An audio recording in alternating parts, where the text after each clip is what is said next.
Dennis Mundy here with Phil Goldberg, author of American Veda. Spirit Matters Talk, spiritmatterstalk.com. Go to the website, podcast, subscribe. We'll send you some great free information. And what a wonderful human being, Adam Bucko. A great guest, very, very inspiring, Phil. Yeah, I met Adam a few years ago briefly, and I've been very aware of his work. I'm really glad we were able to get him on the show. He's one of the nice things is he's young. I mean, he's barely young compared to Yeah, compared to us, I, but he's 40ish, right. and he's been doing this for a while. And the emphasis on young people, I think, is spectacular because. Um, a lot of the sort of progressive spiritual world is baby boomers, and it's great to know that there's a younger generation coming along Right, right, who that, that yeah. And what I'm seeing, Phil, and I think we've both noticed this, is that it's gone from self-help, which is important, going in and really working on yourself and getting yourself better and healthier and moving in a spiritual direction. But then it's also in the direction now of helping others. So many of the folks, and I mentioned that in the interview with him, that we've discussed this, that they start out on a spiritual path to go inward, and then they get some results, and then they bring it outward and work to yeah, help others. and they recognize the interaction between those two aspects of their lives. They don't give up their contemplative, their meditation practices, and Right. their inner life to dedicate themselves completely to service. They realize the importance of refreshing their own spirituality on a regular basis, as a foundation for their good work. Otherwise, it won't have the same effect, and they'll burn out and so forth. So there's a nice integration that people are aware of. Yeah, and also his experience in going to India. Anybody that's been to India, we've both been there. You've been there more than me. When you first get there, it's a shock. You're in a different universe, but then it's how people react to it, and obviously, it's easy. And people will warn you, don't get involved. There's so many beggars, and just don't pay attention and don't give the money. But and he probably went there with that attitude, and then he was very deeply affected by someone he Yeah, met, a young person, and his heart opened, and it led him to somewhere good. So there's a tendency to numb oneself to all the suffering that goes on, even in this country, because sure. can become overwhelming. But he mentioned it, helping people one at a time, and that's what it sometimes comes down to. Yeah, and he was obviously ripe for that experience and open to it and receptive to it, and whatever strange configuration of karma led him to that spot and that kid. And it's pretty amazing actually. If you put it in a movie, it would be a little hard to believe, Yeah, but it's real. And we've all been affected by things like children.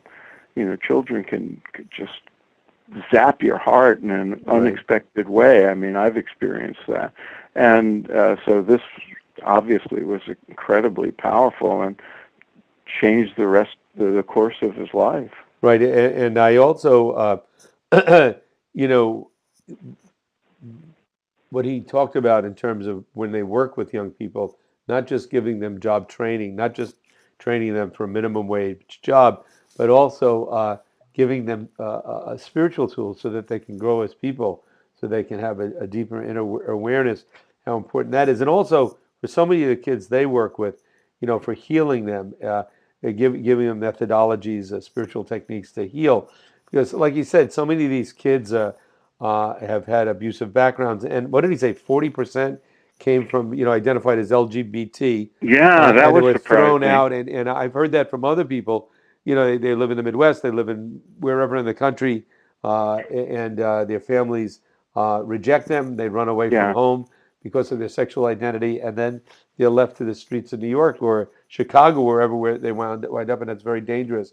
So it's, we as Dangerous a, in a lot of ways because, a lot of them end up prostituting themselves because they can't get jobs, they can't support themselves, and that's what ends up happening, and they get preyed upon by older, usually men, and it's a very difficult Yeah, thing. you also mentioned what the foster care system in the U.S. The kids are in these foster homes, and sometimes the situations are good, sometimes they're not good. But when they're 18, they get tossed out and they're on their own. What do Yeah, they expect is going to happen? So I think we as a culture have to re-examine whatever type of safety nets we have for people, and really to improve those. And it's really a blessing that Adam and others like him are doing the work that they are doing. And he said it was an international operation that they're involved in, not just one in the U.S. yeah, and that's great. And I love what he said at the end about training young people in what he calls the new monasticism, where they can have a dedicated spiritual life with access to an eclectic mix of spiritual teachings and practices, and as part of that, an orientation to a life of service. I think it's spectacular. And, Yeah, I think the different religious denominations that are out there of all faiths should adopt something like this. I think if this was, even for young people to do this for 2 or 3 years, 4 years, not necessarily make a life career of it, but to have some opportunity to work in service of others for a few years, I think a lot of young people would jump at that, and it would be a great preparation for the rest of their lives. I think, yeah, most wouldn't pursue it as a for the rest of their lives, like becoming a minister or a priest or a rabbi. But I think some of them would certainly continue to have some association with this type of nonprofit work, helping people.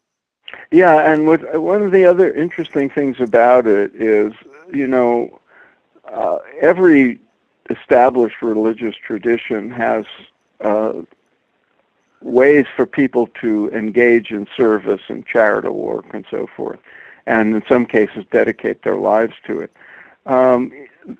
There's not many opportunities for people who do not necessarily self-identify as members of a religious tradition.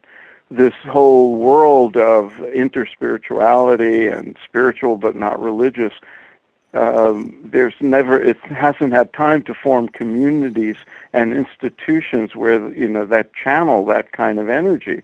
But Adam is doing it. This is a particular home, or I shouldn't use the word home, but a particular arena for people whose spiritual orientation is not confined to one tradition, Right. and yet can find community and dedication and service work in that kind of open spirituality that transcends the boundaries of tradition. Well, where did you first meet him, Phil? At a conference, Hmm. an interspiritual conference. That's when I first became aware of him. But we have mutual friends, and we're on the same mailing list. Right, right. So I've been aware of his work. Yeah. Well, one of the people that we know, also living at least part of the year in the New York area, he's in India now, and we'll be having him on the show, is Radhanath Swami, Yeah, who is originally, part of the Hare Krishna movement. But, when I first interviewed him back on my radio show, I had no idea that in addition to his spiritual work, he ran a nonprofit in Mumbai, India, where he fed 230,000, and I'm not exaggerating this number, it's over 230,000 kids a day he feeds a nutritious lunch to, yeah, his yeah, nonprofit.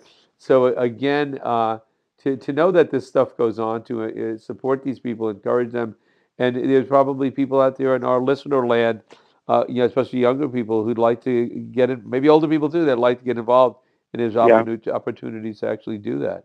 Yeah, there are many. There are many, much more than people realize. And there's a lot of Westerners or Americans who are dedicated to helping people in India because they feel a debt of gratitude to sort of Mother India for bringing yoga and meditation and Vedanta teachings and so forth to us. So maybe we should get some of those people on the show that are dedicated to helping the villagers in India and establishing educational institutions. And Yeah, so and if anybody knows anybody in that category, let us know. And always read the book American Veda by Phil Goldberg, forth. which Thank you, really Dennis. does. It talks about the movement of knowledge from east to west, and certainly from west to east. We've had technology go there, and hopefully both sides of the world can take advantage of the knowledge of the other side.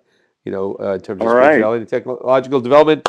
Until next time, but excellent one. Really enjoyed Adam, and Okay. really want to encourage people to look into and find out more about what he's doing. All the Yeah. best, Phil. Thank you. See you next time. Next time.